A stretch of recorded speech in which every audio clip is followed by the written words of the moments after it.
All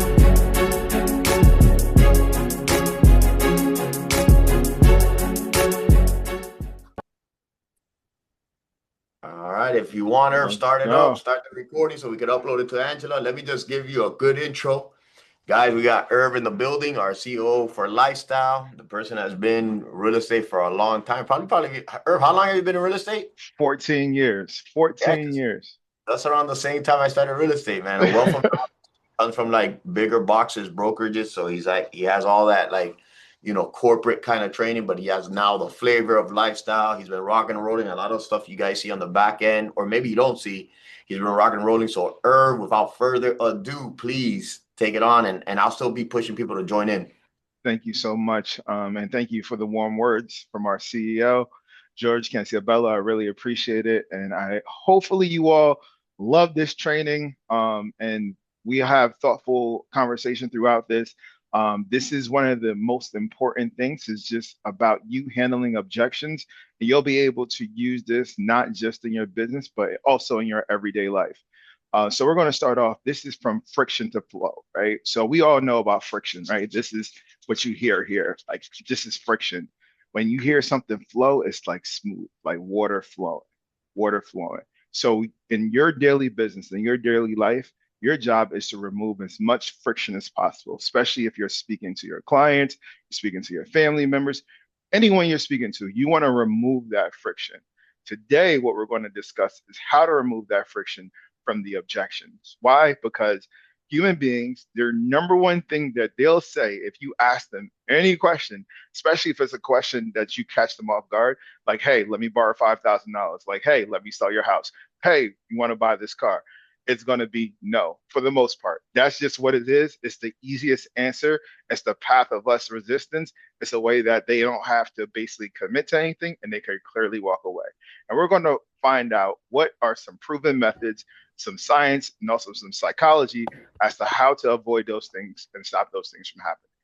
So, from friction to flow, mastering real estate objections, a strategic guide to the ARP framework and the 5-step method. And at the end of this, I do have a playbook that I can send to everyone that's on this call, but only the people on the call will get the playbook.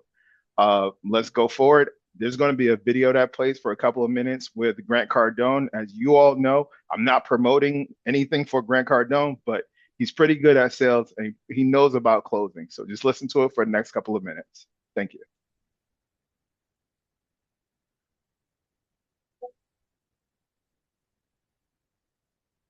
Can you guys hear the audio? No, I don't hear the audio yet, Irv. Ooh, uh-oh. Hold up. Don't hear the audio. Let's see. My sharing. All right, we're going to have to move forward and I'll share the video later because if you can't hear the audio, I don't want to go through it. The philosophy of certainty. Objections are not just rejections, they are requests for clarity, certainty, and confidence. The amateur mindset. Use objection as conflict. Most people, when you hear no, they're like, oh my God, or they don't even want to ask the question or they don't want to move forward because they don't want to hear the no. And they react with a fear or argument. It's either you ask them a question and then they like, oh, I don't know, or they say, oh, get out of my face. I'm too afraid to talk to you. I don't want to commit to anything. And what does that result? Exactly what we talked about. It's the friction. The professional mindset views objections as interest, right? Like, oh, wow. All right. So you don't want to list your home right now. Why exactly wouldn't you want to list your home? I could sell it for 500,000 more than what you paid for it. Or you react with curiosity and validation. Like, oh, I could understand why you don't want to sell your home because there's a lot of things. Like one of the things that come to mind, maybe you don't have a place to live. And then you can validate it. Like I would be thinking the same thing. Like I would be thinking somewhat of the similar way. But guess what? I have the result for that, and I'm the problem solver, right? And then you get the flow.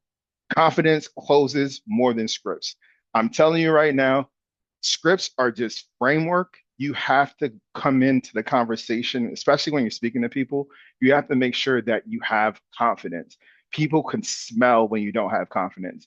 they're not going to trust you when you do not show or display confidence. So whether you're going to be practicing your conversation, practicing your objection handling, or coming to trainings like this is how you'll be able to navigate and beat the objections. The art of the pivot, phone mastery, the ARP framework, especially when you're on the phone, right? So, A, agreeable acknowledgement, lower resistance, totally makes sense. So, when someone says, no, you know what? I really don't have time to meet. Oh, I know this is a great way for you to respond. You could be like, hey, listen, I know that you don't have time to meet today. It totally makes sense because everyone's busy. How about we schedule a time tomorrow, 3 o'clock for this conversation, right? You don't say yes or no. You don't want to give them the closed-ended questions. You always want to leave with an open-ended question. Respond with empathy and permission. Validate. Can I ask one question, right? It's just about you also listening to them because most of the time, especially if we're running off of scripts, we're not even taking the time to hear what the client or the potential customer's feedback is. Why don't they want to speak to you? Why don't they want to move forward? And if you're recruiting agents, like, hey, what's your reservation? Are you happy? Or if you're trying to get a listing or you're trying to convince a buyer, it's about you understanding them, you connecting with them, and also being relatable. So I like the R for response and also relatable. Then you pivot, transition to a non-oriented question, like, hey, look, listen, I understand that you're busy and there's a lot of things going on, but tell me, what's going on with you today? How are you feeling today? What's going on? Like, what's your schedule like? Do you go to the gym? Just kind of try to switch it up so you can like break their barrier. Because again, I told you in the beginning of this call, the easiest thing for a person to say is no. So you want to kind of pivot from that, break down whatever barriers that they have, and then you move forward. You can't list if you can't book. The psychology of the no oriented question, why yes lives in the land of no. Do you want to meet? Most of the time, people are going to be like, no. If you ask George right now, like, George, do you want to meet up right now? He's going to be like, I don't know, I'm busy because it's just the easier thing to say simply because this is how our psychology as human beings, this is what we were taught. So, would you be opposed is a better way as opposed to do you want to meet? Because when you say, would you be opposed, you're kind of giving them back the power for them to have a conversation to actually think about versus do you want to meet? Do you want to meet sounds really cheesy versus like, would you be opposed to having a conversation with me at 5 o'clock just to talk about your financial interest, if whether you want to move forward with potentially selling, or would you want to talk to my lender to see if they could potentially pre-qualify you, or whether or not you want to switch brokerages? Would you be opposed? Where it gives them safety, they feel safe, and also autonomy. Like it feels like you're giving them the power, although you're asking the question, you're giving them the power. If blank, like if benefit outcome, then would be the totally against opposed to action. So that's the formula. If whatever you put there, like if you would be totally against coming to my office to meet, right? Like these are just things that you can say. So you could position yourself in the best way, especially when you're talking to a potential client or a prospect. ARP in action, the common blockers. Friend in the business. Since you're using the same agent, would there be any downside in potentially getting a second opinion before you decide? Waiting on selling. If you got an offer with the price and terms you wanted, would you be totally opposed to hearing about it? Right? It's just you're not coming off as too much of a salesperson, right? You're saying, let's go back to the friend in business. Since you're using the same agent, would there be any downside in potentially getting a second opinion before you decide? Waiting on the selling. If you got an offer with the price and terms you wanted, would you be totally opposed to hearing about it? Waiting on selling. If you got an offer with the price of, wow, that doubled up. Not listing with a realtor. If 30 days go by and you can't sell it, would you be opposed to interviewing agents then? Right. So if you have a FISBO you're having a conversation with, It's like if 30 days go by, you can't sell, would you be opposed to interviewing another agent? It's a lot easier than saying, hey, I'm calling you. My name is Irv Cham, and I see that you had your house on the market for a while. When can I see it? Or are you open to letting me come and see if I can give you a CMA or so on and so forth, right? You're giving them the power, but you're also asking that assumptive question. ARP again, money and rates. Interest rates too high. If there was a massive advantage to moving now despite rates, would you be against discussing your options? How much do you charge? If I could show you a performance-based plan that nets you the money you want, would it be a waste of time to discuss it? How much do you charge? If I could show you an advantage to moving now, despite interest rates, would you be against or would you be against discussing your options? What do you do differently? If I could show you a plan that resulted in your home selling for the price you wanted, would you be against giving me the opportunity? Right? These are just different ways for you to position like very important questions, but also giving the potential client the ability to have the autonomy to make the decision, but you're asking the assumptive question. Commanding the room in a listing appointment, especially when you're in the listing appointments, right? There's going to be lots of objections. Whether you're going to be agreeable to them, prospect, you're going to have to understand the prospect's point of view, the assumptive statement, value statement, and then you're going to have to gain agreement. So it's going to start off as like, hey, are you open to potentially listing your home? And they're going to be like, no, I don't want to sell right now. This is not the time for me to sell. I don't feel like selling. Why would I sell with you? I could sell it on my own. So that's when you hit them with so what if, like first you're going to say, I understand that you might not want to sell right now, which is totally understandable because there's a lot of things happening, and I could see where you're coming from. So now you're in the prospect's point of view. Then you hit them with the assumptive statement. So what if I was able to provide you with an opportunity or a plan that we can potentially list your home, not only list your home, list it for the price that you want, get you the money that you want, and find a place for you to go for your family, and I take care of everything for you, right? That's the value statement. Then you say, what do you think about that? Or how do you feel about that? Now you're going to gain their agreement. Once you get to the point of the agreement, guess what happens? Now you have that person where they're like, oh, this person actually cares. They listen to my objections. They gave me the chance to basically voice my opinion. And now we're going to gain agreement. Once you gain agreement, more than likely you're going to get the listing. The commission defense. Will you lower your commission? Because this is one of the biggest conversations, right? We always hear about people saying, oh, we're fighting for our commission, or we want to lower your commission. This person offers a lower amount of commission. And this is the time where you can go in and say, hey, if an agent is desperate enough to drop their own income, the money of their family, how quickly will they drop your price when negotiating with a buyer, right? This is a really good way for you to position that conversation. If an agent is desperate enough to drop their own income, so they're going to take money from their own pocket, the money from their family, how quickly will they drop your price when negotiating with a buyer, right? So now you have the seller potentially thinking like, oh, wait, yeah, if he can't negotiate against me, how is he going to negotiate against professionals? So they can't negotiate their own paycheck. How can they protect your equity? Your rebuttal is, I am confident I can net you the most money. If you want a strong negotiator, let's move forward, right? Especially these days where you have these discount brokerages or you have agents that don't really know the market or know what they're doing. This is a great way for you to position yourself and also the conversation so that they understand that, hey, I'm a person of value. I'm going to bring you value. I'm a professional. Not only that, like you got to think about you're going to get exactly what you pay for. So if an agent is already discounting themselves when they walk in the door, they also going to discount the services that they're going to give you. They're going to discount the type of work that they're going to do. They're going to discount the way that they're going to negotiate, and they're going to discount everything throughout the process.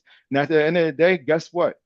All of the services that you thought that you're getting also will be discounted, and your satisfactory your satisfaction rate will be discounted as well.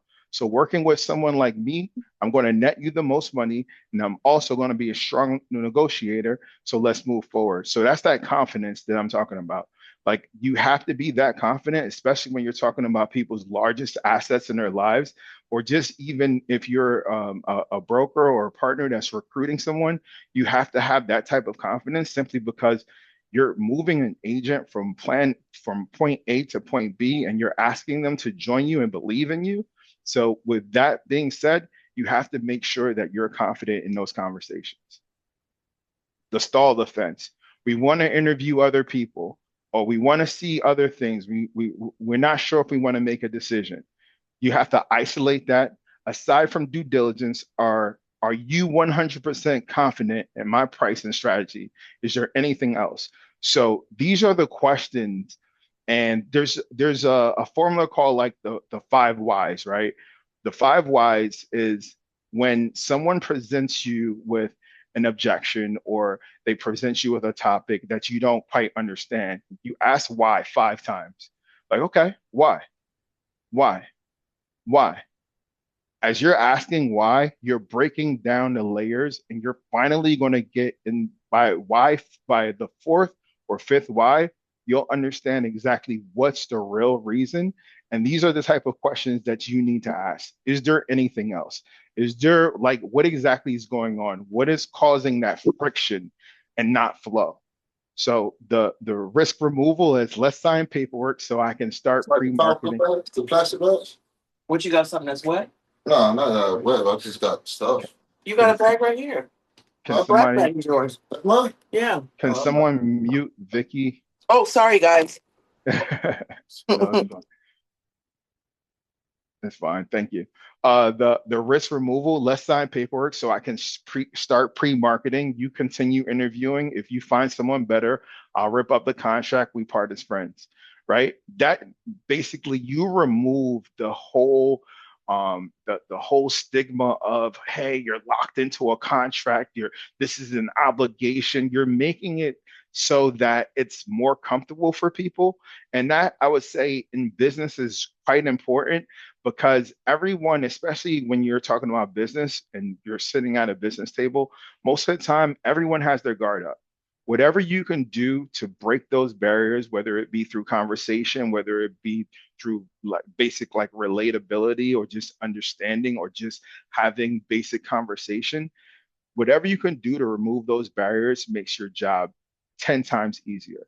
Because again, especially in business, everyone has their guard up because you have money on the line, you have reputational risk on the line, you have time on the line, all of these important factors. So whatever that you can do to remove most of these things will help you in the long run, right? Like one of the oldest things that people say is like when you're having someone sign a contract, never call it a contract, right? Say paperwork, or don't call it these documents, or don't make it seem so laborious or anything like that. Just say, hey, look, I got some paperwork for you to take a look at. I can explain everything for you. Some of it is self-explanatory. Whatever you need, I'm here for you, right? This way you make people feel that much comfortable, regardless of what you do. And the bottom, if you hire me, the other agent can still bring a buyer. We don't lose that opportunity. So these are different things that you can say throughout speaking to a potential listing client or a potential buyer or whomever. The price defense, we think it's worth more, and especially in this market, right? This is one of the things that we're battling where people still have that post-COVID where the market was on fire and certain areas in the country are still on fire. But again, they think that their house is worth 10 times more than what it's actually worth. And then you, as the real estate professional, you got to come in and basically lay the law down and tell them what the truth is. Like, hey, listen, I'm the professional. I'm telling you based off of these numbers, this is what it looked like. So these are some things that you can do to handle that type of injection. If we hit the market at your price, one of three things will occur within 14 days. The market is going to respond. The ideal thing to happen is multiple offers if the price is correct. If the price is like a ghost price, that means traffic, but no offers. The price is slightly high. We call that the ghost. The void, no traffic, no offers. The market has rejected the price, right? And when you say these things, you got to be extremely confident in what you're saying because these are real life things. And you want to set the tone and set the precedence because if you go in there just trying to grab the listing and say, hey, listen, I think we are going to sell this in 30 days. I don't care if we're 30% over the market. I don't care if your home isn't staged. I don't care if you don't want me to do open houses. It's fine. I'm going to sell it. Guess what? That same client is going to turn around and bash you, and then they're going to ask for a release simply because you didn't set the expectation. But if you are confident at the table and say, hey, listen, within 14 days, 2 weeks, the market is going to tell us exactly where we're pricing the home at. The ideal situation would be for us to have the multiple offers if the price is correct. If it's not, guess what happens? We're going to go in, the traffic is going to be, it might be a little high, but we're not going to get any offers. And you're going to get upset because you're going to see the door swinging, people going in, and we're not getting any offers.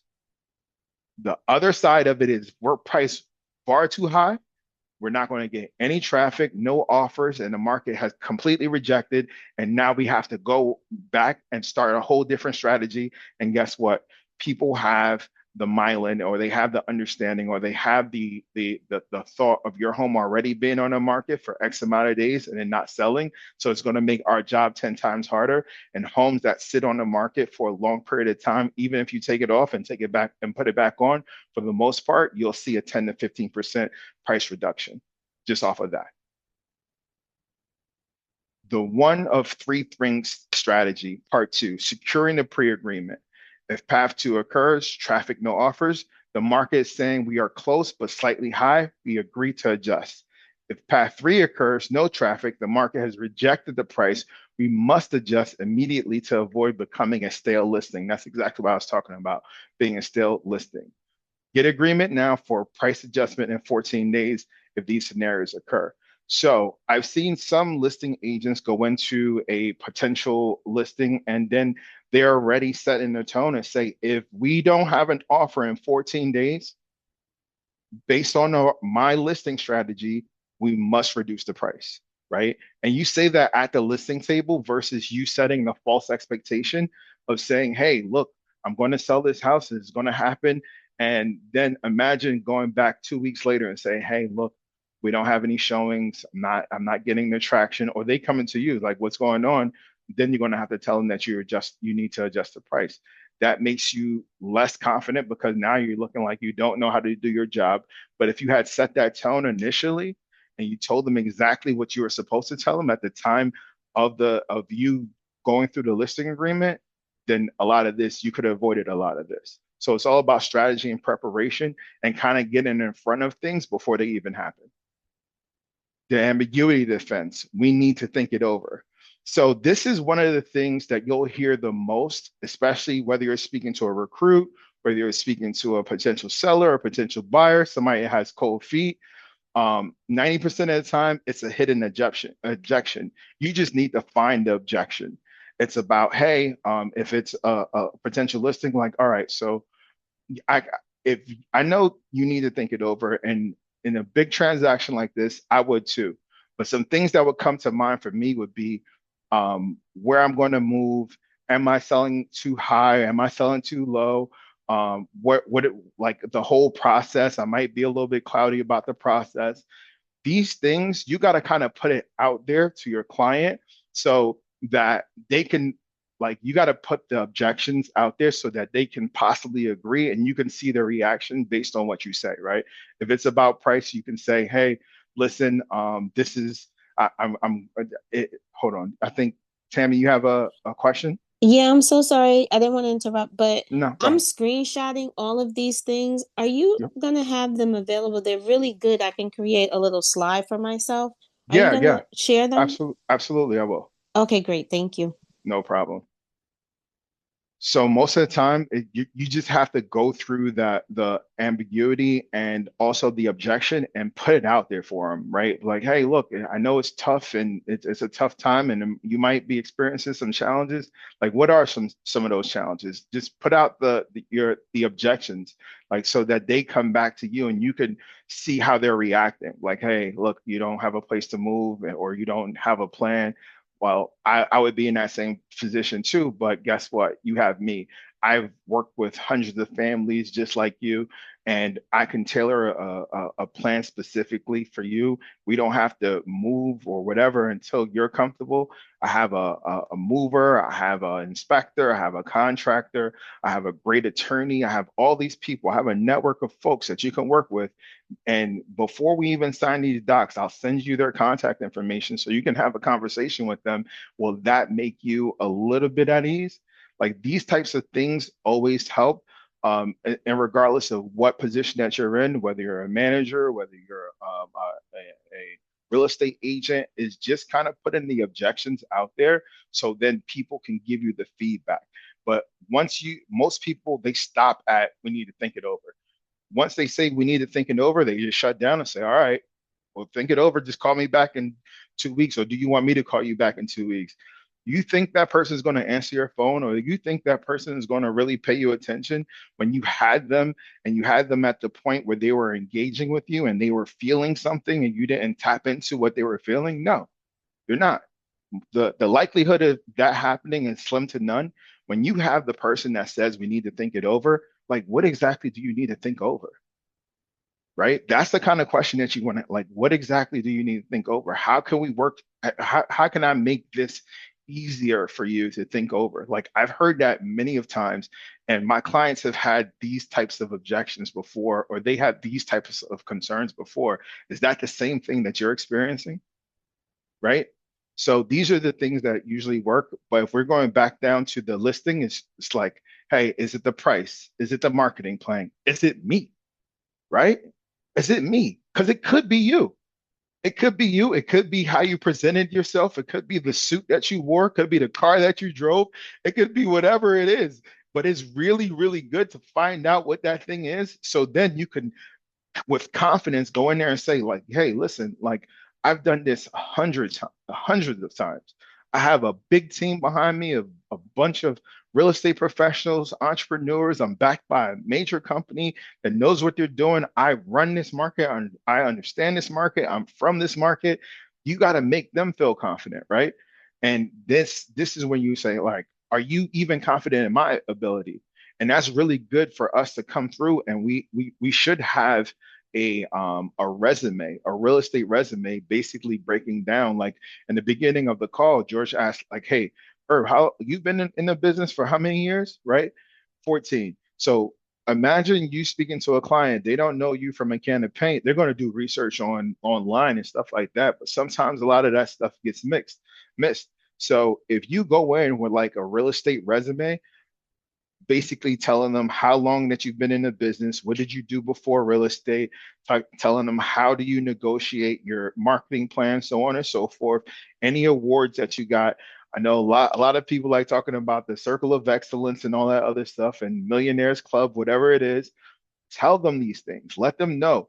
And also talk about neighborhoods, the families, and if you can even add some reviews from past clients and references on that resume, when you're going for that listing appointment or buyer's agency consultation, whatever it is, that makes you 10 times stronger because you just removed some of that friction that we talked about. And it's an easy flow because here are all my accolades. Here are my reviews. Here are the people that I've worked with before. It's just like when you go to do business with anyone, you're looking at their reviews. You're looking at who's went there, how many stars that they had. You go into their Instagram page, all that stuff. Imagine if you saved your client all that stuff and you just showed them a resume broken down of every single thing that you've done and where they can find you and a reference of 5 of the latest clients that you helped. You just removed a bunch of those barriers. The tactical playbook and buyer objections. Price is too high compared to what specifically, right? Let's review the comps. Waiting for rates to drop. If rates drop, prices often rise. Would you rather compete later or negotiate now? Looking at other homes. Let's create a comparison sheet so you're making a strategic choice. Price is too high, you're going to hear that whole lot. Compared to what exactly or when? Like let's talk about numbers. Let's review the comps. Hit them with the data. for the rates to drop. If rates drop, that's fine. It sounds good. But hypothetically speaking, prices often rise. Would you rather compete later or negotiate now?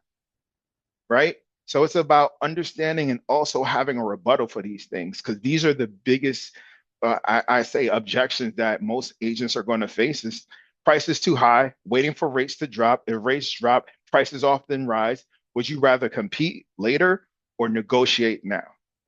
It's easier to negotiate versus going into the world of competing, right? You can talk to your own knowledge and your own history, saying like 3 4 years ago we would there would be 40 offers on homes. Right now we're averaging 5 6. Which market would you want to be in? Looking at other homes. Okay, let's create a comparison sheet so you're making a strategic choice. So I often tell agents whether it's a buyer intake form or a seller intake form, find out exactly what they want, what their wants are, what their needs are, where they're going, where their places of worship, their doctors, like their kids, if they have kids, schools, all that stuff. So you can look and make a comparison exactly to where you said and what you said that you wanted to go. Here's the plan. Here's what you said. Here's where I'm putting you. So you can kind of be all of that stuff because especially when you're dealing with buyers in the market, their eyes start to get bigger than their stomachs and they're looking around and they forget about all of the things that they need and they start going into these wants. And what that puts them in is in a place of indecision. So you need to kind of remove that ambiguity and kind of hit them with the facts. Like, this is the plan. Here's the plan. Here's the strategy. And let's compare all the homes that you've seen. And this is the one that makes the most sense based on the buyer's intake form. And then the seller's the same thing. Like, hey, seller, you said that you needed to move within 30 days. This is the number that you wanted. This is the place that you were going. These are all the things we've checked all these boxes with this offer. Why would you not take this offer? Right? So these are the type of things that you should have. And if you're sitting with a recruit, it's the same thing. If you're a branch manager or a partner and you're sitting with a recruit, take the notes down. All right. Hey, ask them the questions like, okay, so how much do you want to make per year? What do you love about real estate? What does your next 5 years in real estate look like? How can we build that out? So you build out a plan with exactly what they say they want, they need, and where they want to be. Once you hit them with that plan, if we check the boxes, then you're removing that friction and now it's easily flow. Test the market. Overpriced leads to longer days on market and stigma. Let's position strategically from day one. Another agent could get more. Did they show you the data? Let's compare marketing strategy versus actual sold data. We want to sell ourselves FSBO. Most FSBO eventually hiring an agent for exposure and leverage. Why wait? Like the guy that owned ForSaleByOwner.com himself hired a real estate agent. So you can use that data against them every single time. Like, yeah, I know you think that it's easy, but who's going to answer those calls?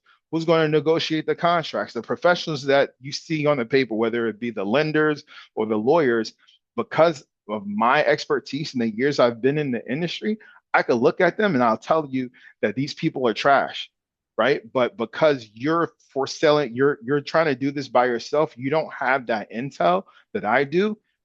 It's going to cost you. It's going to cost you time. It's going to cost you money, and it's going to cost you energy. So why waste that? Find out what their number is. And most of the time, FSBOs are just people that haven't they've lost confidence in a real estate agent at some point in time, or they're in a tight financial bind that they Hi, need I'm to. looking for a Shih Tzu puppy.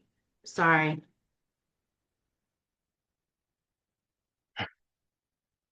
Someone's looking for a Shih Tzu puppy.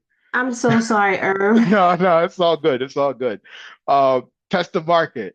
Overpricing the leads. Again, you're going to hear that all the time. They want to go up at the highest part of the market. Another agent could get more. Wait until next year. So these are all of the potential objections that you might face.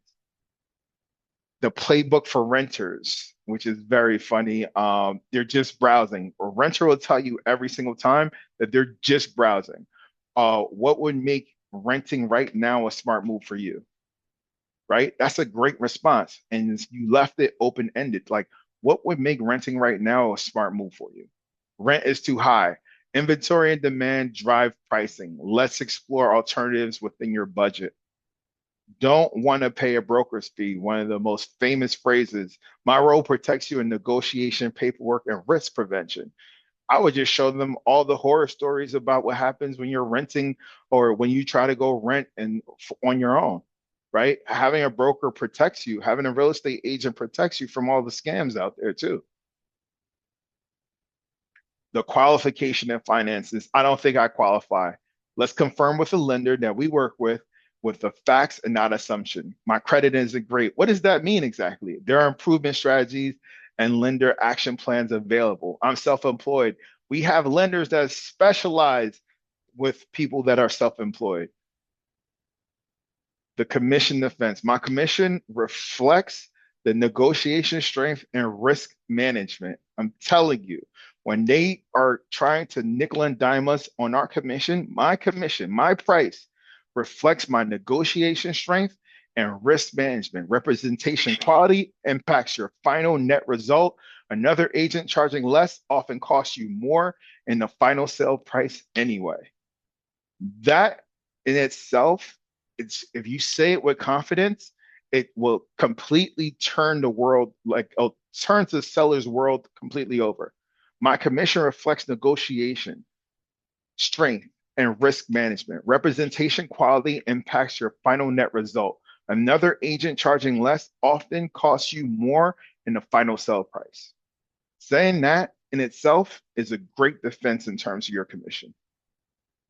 The agent mindset, 5 core rules. Objections means interest. So don't take the no as a no. It means that they're interested. If they don't say anything, if they ghost you, that means that's where you messed up. You did something wrong. If you get ghosted at just conversation, you did something wrong. Confidence closes more than scripts. Remember that. You got to move with the confidence. You got to hit them with who you are. They'll smell a scripty person right away. You know how it is with those robocalls. Like when you get that call, beep, hey, is this Irving? And I'm like, click. But imagine if you called me like, hey, is this Irv? Yeah. All right, look, hey, you got 2 minutes. I got something I want to talk to you about. Okay. Right? That's a completely different conversation, but that's how I talk. And if you approach a conversation and you approach that cold call that way, where you sound natural, you sound like you, and you just say, like, you don't sound so salesy, you just want to have a conversation because you're providing value, right? We're not selling vacuums, we're talking about real estate or careers here. So it's not about us not being able to provide value. We just need to overcome the objections so then we can show them our value. Data removes emotion.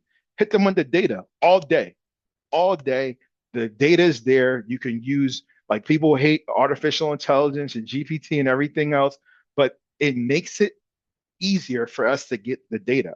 It makes our job that much easier. How we can get data, how quickly we can get it, how quickly we could get it disseminated, how quickly we can spread it is right there. Use it. Use the data.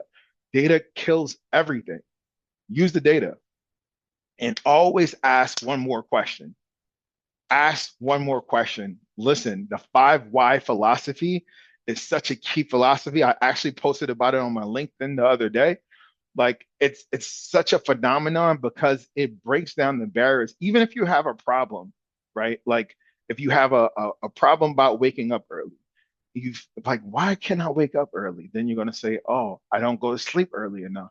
Why am I not going to sleep early enough? Oh, because I'm doing these things. Why am I doing these things? Then you're going to get to the root of the problem within 5 whys. It's so crazy. It's a formula, but it actually works.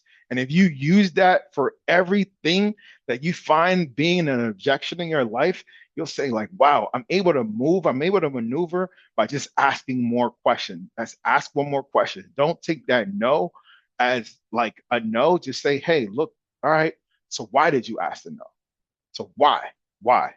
Why is one of the most powerful words in a dictionary and in a vocabulary, but we don't use it enough. Why? Lead with calm and certainty. Certain times, especially when it comes to whether you're negotiating or whether you're overcoming objections, sometimes because we're anxious or we lose some type of clarity, things get lost.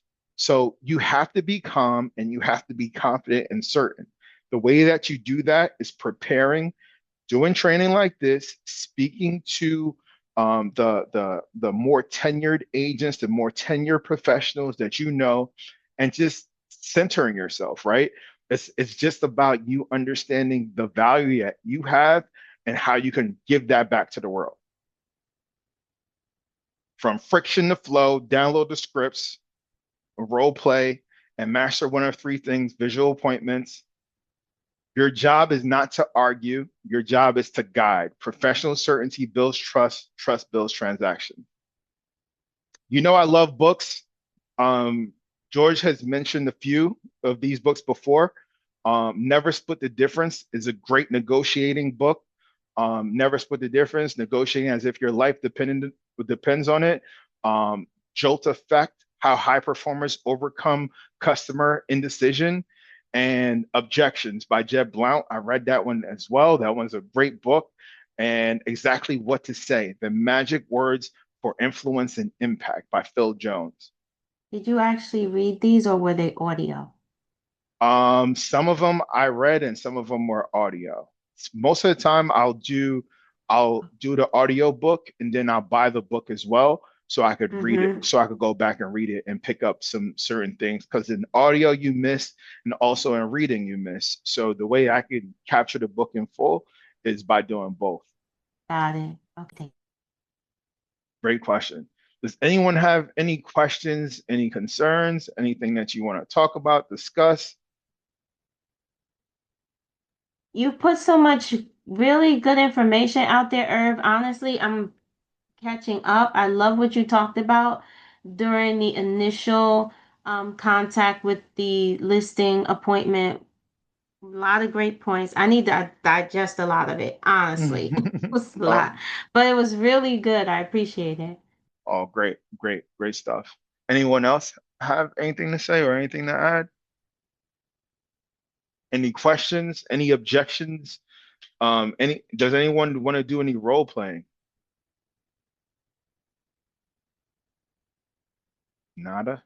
I wish I was there. I would do role playing with you because I've always wanted to do that. We've had so many times where we've had when I used to train agents and we would literally call in front of them so they can get an idea of how I talk to my client, how the room gets uncomfortable from time to time so they can feel what's actually going on. So role playing, definitely, I wish I were there next time. But great point. Yeah, anything, if anyone wants to do anything, let me know. Any questions you guys have, like we could do it. And even if you want to do role playing now, Tammy, I'm good. I know we have Rondo on the line too, our new leader out there in Atlanta. Shout out to her. Michelle, Gabby, Shondell. Morning, Irv. How are you? Good morning. Good morning. I was actually doing a one-on-one with one of my agents earlier this morning, Yep. and we actually touched a lot of this. Oh, great. Great. So she's actually on the call now. Maybe it would be good if you could piggyback off of some of that, or Absolutely. offer a fresh or different perspective, kind of from Yeah. what we discussed. Yeah. So two of the big things that we touched, one was creating urgency. Yes. The second was buyer objections, Yep. both relating specifically to buyers and not sellers. Yeah, so in terms of let's creating urgency is again, urgency is subjective because it's who you're speaking to and what exactly like what's their motivations. So that's with you asking the right questions and understanding, right? Then there's trigger words. It's you'll hear I need to move now and it's a financial or it's family or you'll find these trigger words and based off those trigger words is how you would kind of start to move or strategize. And then you don't want to seem predatory as well. So you want to kind of approach that with kid gloves, but you stress the urgency and you hit them with the data. So if they're saying, hey, I need to move within the next 30 days, or I need to get this certain dollar amount. So within 30 days, you'll tell them, hey, look, the market could potentially shift. There's a lot of things going on with interest rates. There's a lot of geopolitical things happening right now. I can tell you the last home in this area sold for X amount of dollars, and it sold within X amount of days. I can't guarantee that be the case 3, 4, 5 months down the line. We don't know, anything can happen. What I can speak to is the present. I can't really speak to the future. So the more that, the closer we are to working with each other, the better it would be for me to kind of get the data out there, for me to understand the market, and for you to get the same results as this person, right? So that's the kind of that's more so that type of urgency, and yeah, that's how I would position it. What do you think about that, Sean? Definitely great, but slightly different when you're talking about vacation homes, right? Yeah. Or secondary investments abroad. So but you did kind of hit on it and touch on it, where it is subjective and it does vary from person to person. So the secondary market and vacation homes and investment properties, so that's where you use a lot of the data points that you guys have out there, specifically in the Dominican Republic.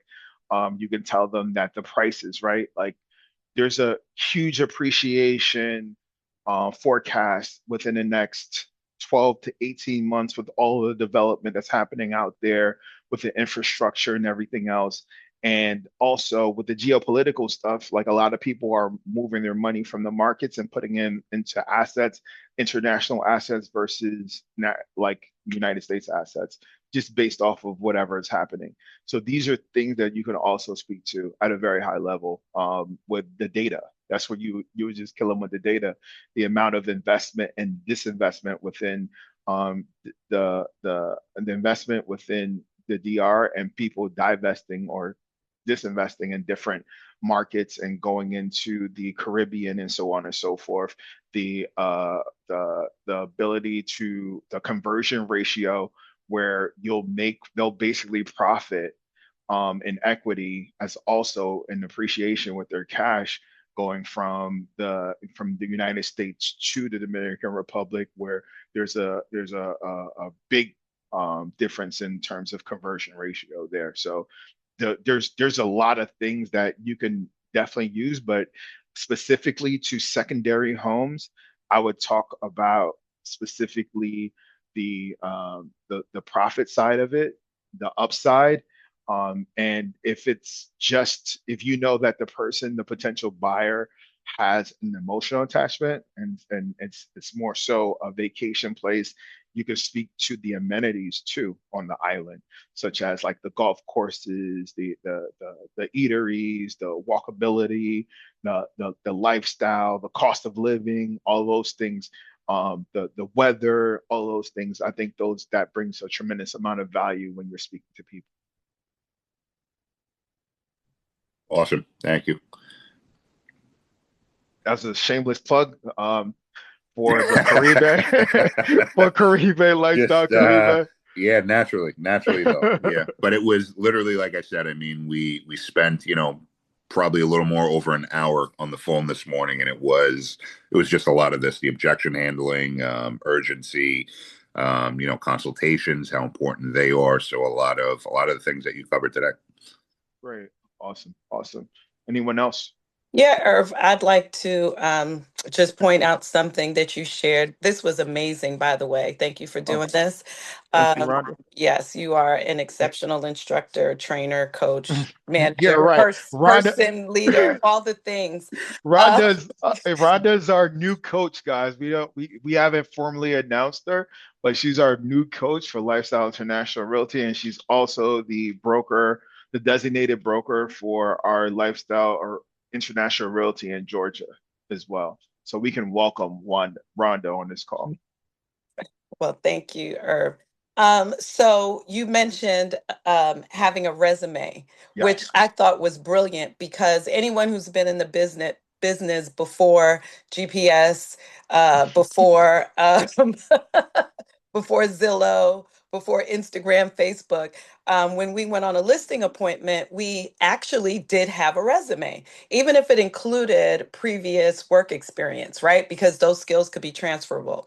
So I love that you mentioned that. And I think that you kind of just brushed it over, but I wanted to point that or highlight that is something that's going to set you apart from others, even though they found you on, Instagram, if that's where you get your business from. But if they have a one pager, like you said, with all of your wins on there, that's priceless. So I would absolutely encourage, us to even start doing that and then kind of see what the results are, what the feedback is from that. So Big thank you time. for sharing that. Big time. Absolutely. Thank you for adding it. Hey, Irv, I wanted Yes. to piggyback on the friction. Does everybody know the saying in the book, The Art of Yes? Oh, she hit us with a different book, The Art of Yes. Let's go. No, I don't. Tell me about So it, the art Michelle. of yes. So there's psychological behind it. If you can get a client to say yes 2 times in a row, the third time you ask them a question, it's going to be a yes. Got it. You're I breaking love down that. that, yeah, you're breaking down that wall without them knowing. They're saying yes, they're buying into what you're asking. And then that third question will be a yes, 95% of the time. So, Michelle, just for an example, so if we walk into a house and we say, "Hey, do you like this door?" It's a yes. Mhm. What do you think about that wall color? Yes. Would you like to put in an offer? It's gonna be a yes. So it depends. I There's know, I love it, but that's just yes. So it depends. exactly. It depends on the severity of the question. Like, do you like the location? Yes. Do you like the layout? Yes. Would you consider this a top contender? Yes. You know what I Got mean? it. It's Got it. those questions that are leading up to, do you want to make an offer? But I love it. if you can make them say yes 3 times in a row, then you already broken down their wall with you. Let's go. I love that. Great, great, great insights from our president out there in Denver, Colorado. Anyone else want to add anything?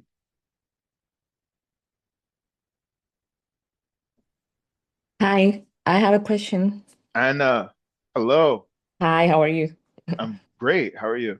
Good, thank you. This is great. I love it. Um, when you have a buyer that, in my case, I have a buyer that is looking for to buy a house, of course. She's downsizing.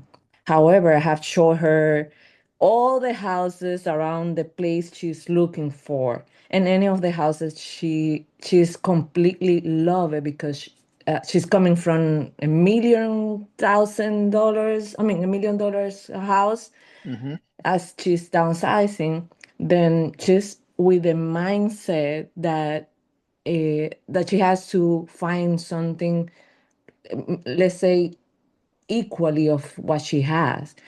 However, I have shown her houses that she has told me, hey, I like it, but I don't feel this is my house. Uh, I want a house like all graded, and I believe me, I have shown her houses that they don't have anything to be done, but she's still saying, "This is not my house." I don't know what to do because there's a place here called Doral, Okay, and Dora. there's no many houses, or I mean the houses, believe me, I have shown her more than 20 houses there, and Ooh. she's still saying that this is not her house. I don't know what else to do. Did you do a buyer intake form for her? Like exactly what she wants, exactly what she needs. Have her go through it because the buyer intake form is not just for you, it's also for them. So basically, you'll have her fill out this form. You'll ask how many bedrooms, how many bathroom, what area, garage, no garage, all of these questions, colors, every single thing that she can add, the wants, the needs, the dislikes, the likes. The reason why, again, it's not just for you, it's also for them, is so that she can also understand what her focus is. Because especially with high expectations where she just left $1 million house. So that's like she already has like that champagne taste. Now she's going to downgrade and go into something that's a little bit less in terms of what she's accustomed to.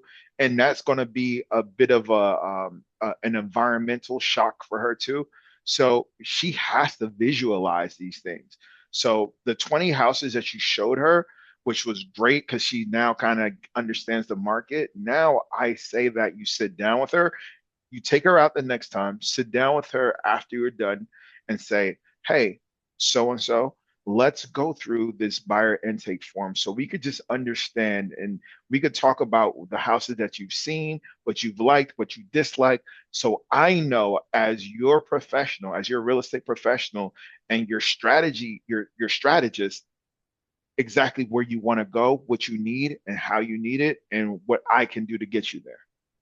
Right? Because she's going to be she has to understand there's going to be a difference from the $1 million house to the next to a lower price point. There's going to be a difference. And I don't think she's understood that yet. And the way that you have her understand that is by doing that intake form and having her realize it.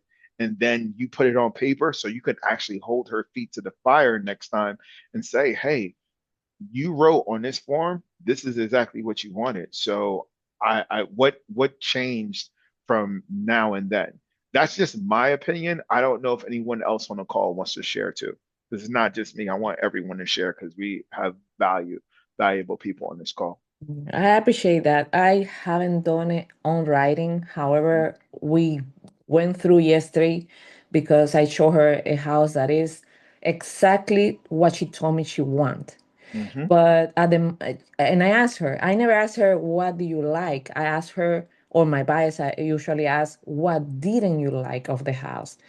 And she Good question. said, this house is beautiful. I don't feel that this house needs to be anything done, but I didn't feel like me living in this house. I don't know what else to do because She can't visualize herself in a house because it's not her old house. That's why she can't yeah, visualize it. yeah. And But actually, her old house is almost $2 million. So it's a wow, new house. She even is one of those houses in Doral that is new, maybe has 5 years old or something like that, 7 years old, whatever. And she still make upgrades to this house. So what I told her yesterday was that, okay, since you see that this house doesn't have nothing to do or to upgrade, the only way that you make it feel yours is putting your own stuff. I mean, if absolutely. do you like really the house? Yeah, it's beautiful, but I don't feel that is my house. And I go, okay, I don't know what else to do. Does anyone have any other advice for Anna Yeah, right Thank now? you. Thank you. thinking the same thing because I'm going through that now with the buyer, well, and the renter, and I'm thinking maybe it's something that's happening in the atmosphere because people are coming into the home saying, "I don't feel like this is my home," and like she said, like someone else lived here, someone else resided here and made this their own. When you come in, do you make it your own? Now I understand feng shui and other cultures that look for different things.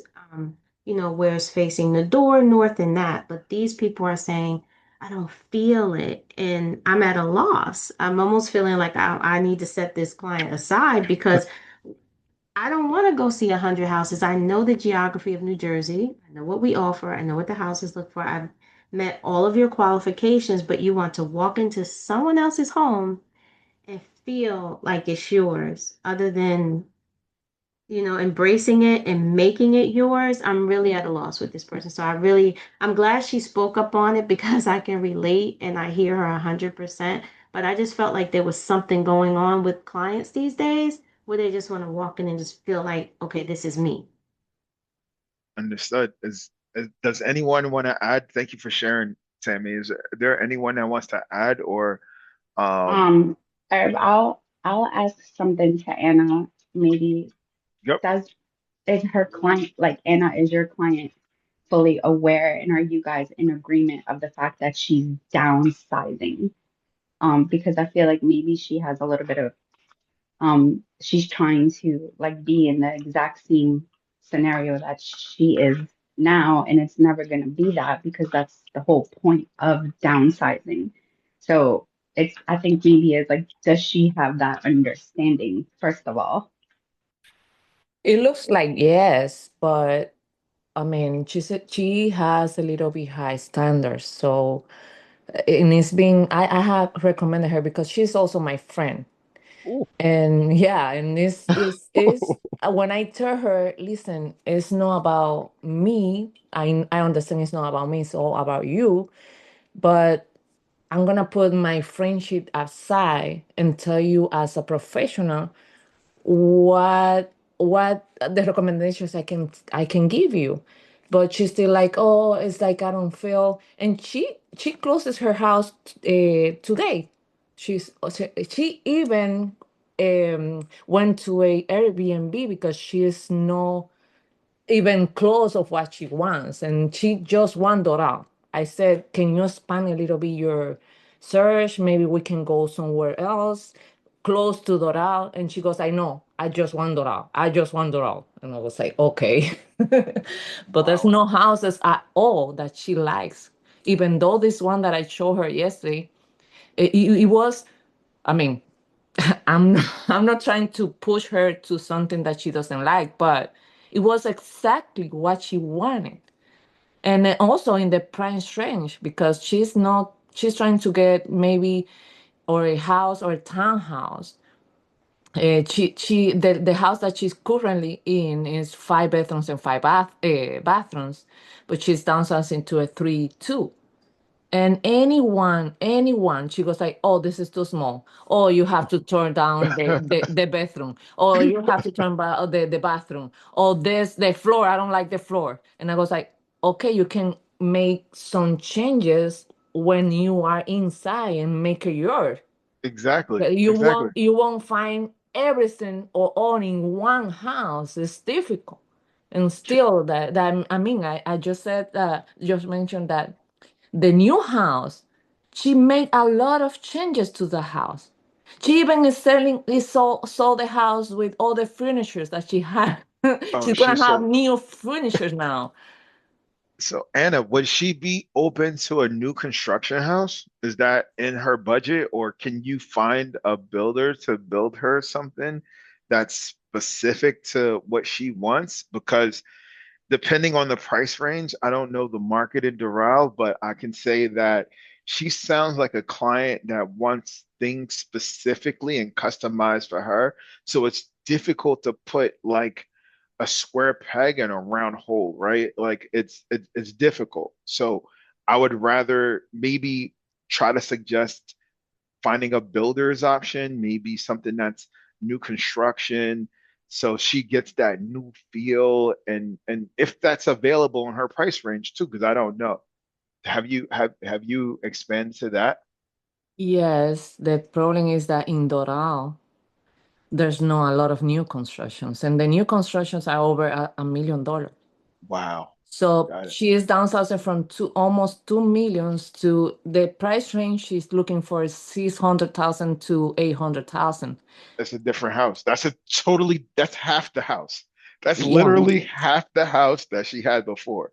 So I feel like this is what I call it, a come to Jesus moment, where you sit down with her and you just go and you go through the buyer intake form. And it's not so much as an intake now, it's just a buyer strategy. I would call it a buyer strategy form. Okay, so and so, this is what you said that you wanted. This is, have her write it down so she can see it and visualize it. So then she can see that maybe she's just so far out there that she has to just wheel in her expectations a little bit. So then it makes your job a lot easier. Like this is very similar to Tammy, and when she's saying like her clients saying this is not for me, I would ask why. Maybe using the five whys in that situation, right? Like, why isn't this for you? Like, why don't you feel like this is your home? And then let them respond. and be like, okay, so what would that look like? What does your home feel like when you walk in? Like, what does that feel like? So then you have an expectation. Like, I'm not a person that understands vibes and all that other stuff, but I think that if you at least ask the question, and then you'll have a better understanding when, especially when the client or the agent is saying, the client is saying to the agent that this doesn't feel like my home. If that puts you in a crazy situation, because I'm not equipped with understanding how a person feels. Like, you almost have to be a mind reader, but if you ask them, maybe they'll divulge some things personally. It could be like color palette. It could be exactly what you said, Tammy, with feng shui. And Anna, I think, is just more so having her will and her expectation. Hopefully. Irv, I'll Yeah. add to them. Maybe it'll help. Yep. One thing I do with my clients, I do have a sort of buyer class where we sit down and I literally teach them the layouts of homes. I'll go through the different types of homes that are offered in New Jersey, the layout, what the expectations are, square footage, and I show them room by room how to look for closet space, how to look for the dining room, and I try to give them an education, if you will, on the types of houses we offer versus what they're looking for. Sometimes it helps, sometimes. Love that. I appreciate that. And let me tell you, she said that at the beginning, she said that she wants something in white, the kitchen in white, whatever. But then she sent me houses so different of what she really told me that she wanted. So I believe that she knows maybe what she wants, but she's not sure Her what's expectation, yeah, right. her expectation. She's trying to, so wheel her in, bring her, have a conversation with her. Like, even if it's at a house, like the next time if you're at a showing and she tells you she doesn't like it, I would just sit down with her, have everything ready, and be like, okay, let's write some things down. Okay, what don't you like about this house? What exactly are your expectations? What do you want when you walk into the house? What do you want it to look like? Like, just have her write these things down, so at least for her own sake, she understands it, because maybe she hasn't, because again, it's going to be environmental shock for her to switch from a $2 million house to 700,000. It's going to be it's a complete change. So it's going to take time to transition. So even psychologically, she needs to be in that mindset too. That's like a person driving a luxury car and then going into a non-luxury car. You have to, there's going to be a culture shock and an environmental shock that they must go through, and they must understand even through the car buying process. So we just need to understand that and have her understand that, and kind of get her expectations aligned. Because I think you're doing an amazing job in being patient, but it might be time for you to push back just a little bit so she understands where she really needs to be and how she's going to get there. Because if you keep letting her do this, she's going to do it until the time that she's just going to get frustrated. You're going to get frustrated and you're going to walk away. At this point, it's just you kind of willing in her expectations and having a conversation. It might be an uncomfortable conversation, but you got to tell her, remember why she downgraded, right? She wanted to downgrade because she wanted maybe to lower her cost of living, or she didn't need the size of home, so on and so forth. Put that back in her face and say, hey, listen, this is what you said. This is what we're going to do. This is what we found. This is in the price range. What else do we need? Anything inside of it, when you're in there, you can customize it to exactly what you want. But as of now, we're going to walk into someone else's house because we can't build, it's too expensive to build. So we're going to walk into someone else's house that you're going to be able to make it your own. Just look at the bones and the structure, and we can figure everything else out. Everything else is figure outable, because we can paint, we can demolish, we could do all of that to make it exactly what you want, but you have to be okay with walking in, paying for it, and then fixing it to your specification. Right. Thank you. No I do problem. that. No problem. Hey guys, I also think with Anna's client, this is gonna sound stupid, but because she's going from a $2 million house to a 700 to $1 million house, She's looking for a feeling when she walks into a house. She's looking for that wow moment, like when you walk into a $2 million house. That's why she's having a hard time making up her mind, I think. Because Great, great, she can't find that same feeling that she has in her $2 million home that she's selling. great point. Great point, Michelle. How would you create that? Like how would How you would you create? create the feeling? Yeah, You as an have to agent. find something comparable to her $2 million home in a smaller square footage footprint, essentially. So you need to find something comparable to a $2 million home that she's selling to something smaller, but maybe the same finishes, maybe the same like sunlight throughout the house or the scenery or something like that. You have to essentially replicate that a little bit so she kind of gets that same feeling. But it's also when she walks into a home, you can tell with people, they get the Christmas lights in their eyes. You know what I mean? You know what I mean? We see it all the time. So usually so I showed a client 82 homes last year. Okay. So I know what she's going through right now. Okay. It's a feeling. It's really a feeling that she's looking for and she can't find it. That's why she's sending you all these homes, because she's trying to see if it feels good and if it feels right. Yeah, Michelle, I have a actually, question for you. I'm sorry. Oh no, Anna, go ahead. I had a question for Nichelle, what she just said.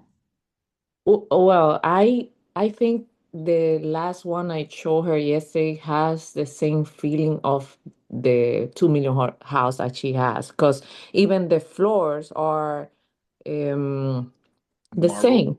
Marble, yes. The kitchen is full marble.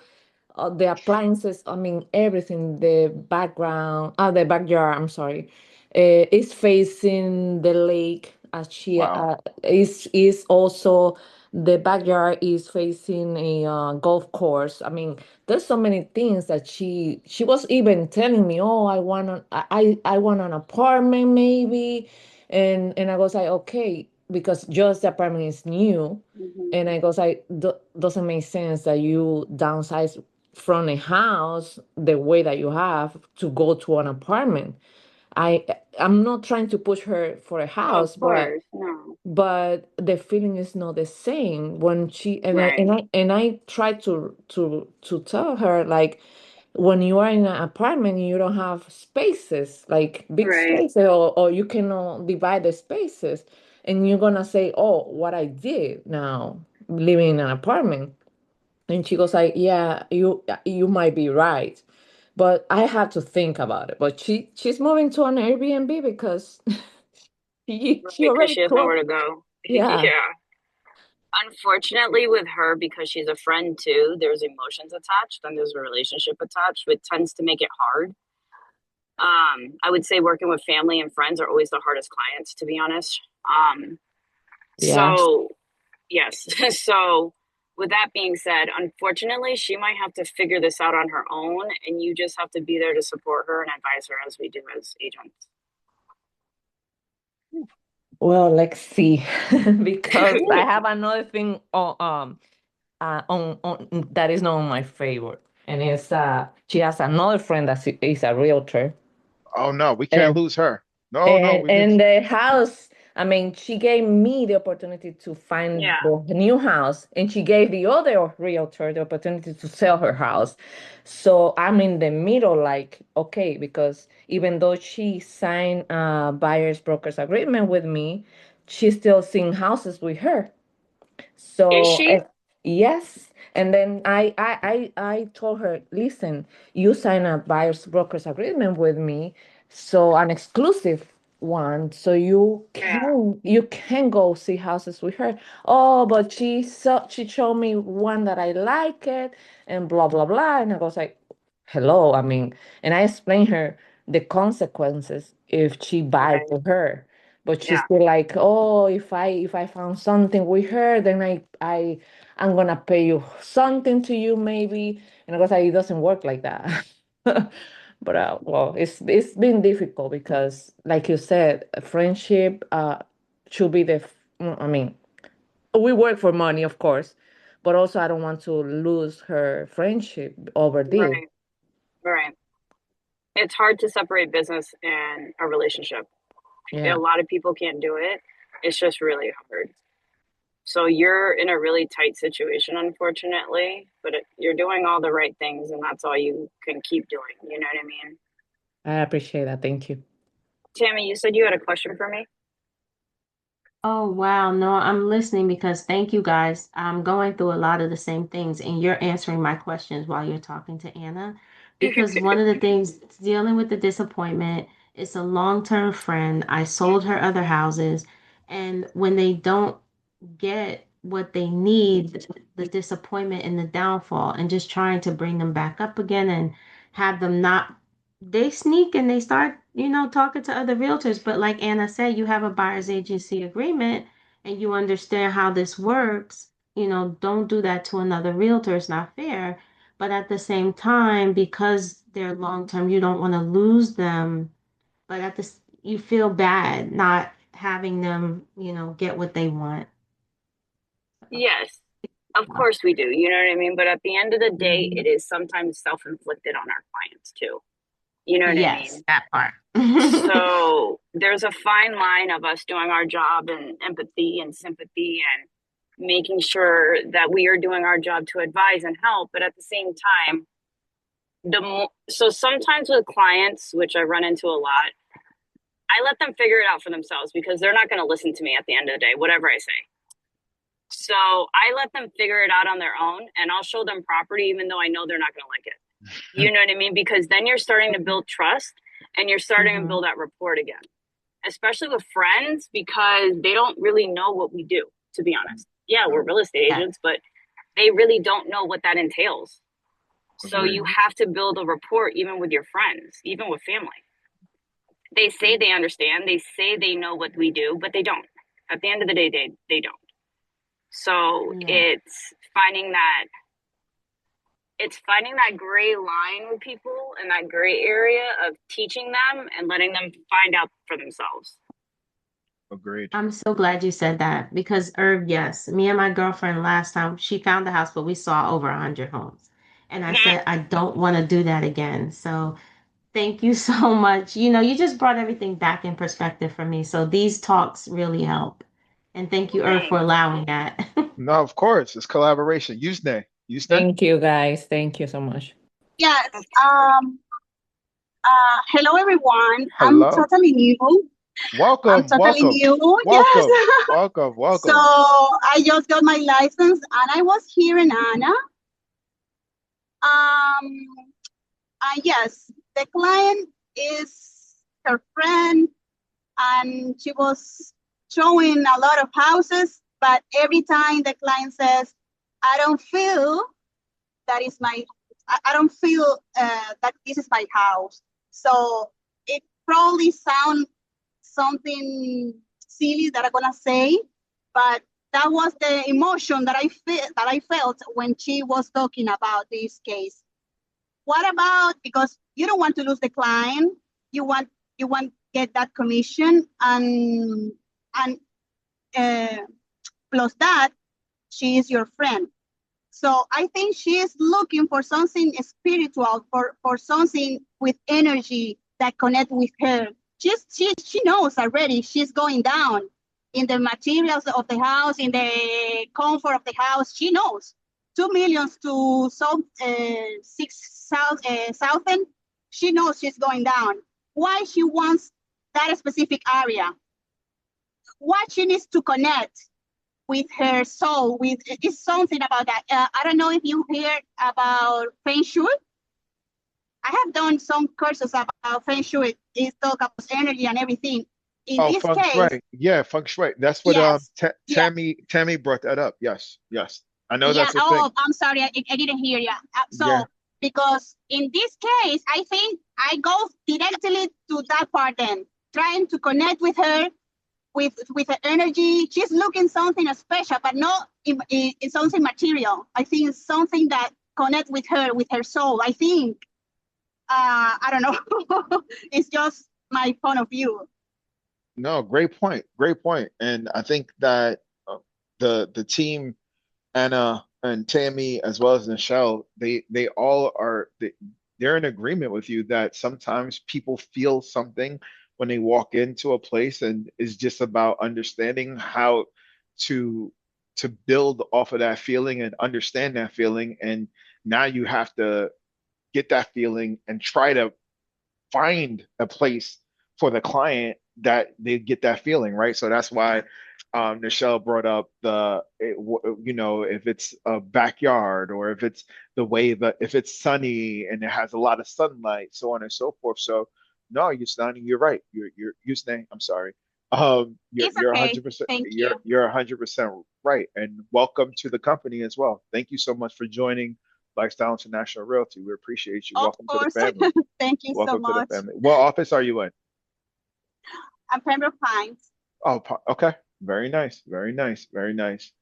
Um, everybody, I have a 12:30, so I got a hard stop at 12:30. Is there anyone else that has any questions, any concerns, anything like if you want more training like this, we could have Nichelle, myself, or any one of you all jump on this and do training. Nichelle is a president out in Colorado, and she's crushing it, and she's a team leader and also a producer. We have Rhonda Morgan on the call too, and she's a wealth of knowledge. She ran operations for a major corporation before, and she's ran brokerages. Now she's a coach. These a bunch of resources here, guys. So if you have any questions, any concerns, feel free to ask in the next 3 minutes, or you can reach out to these folks directly.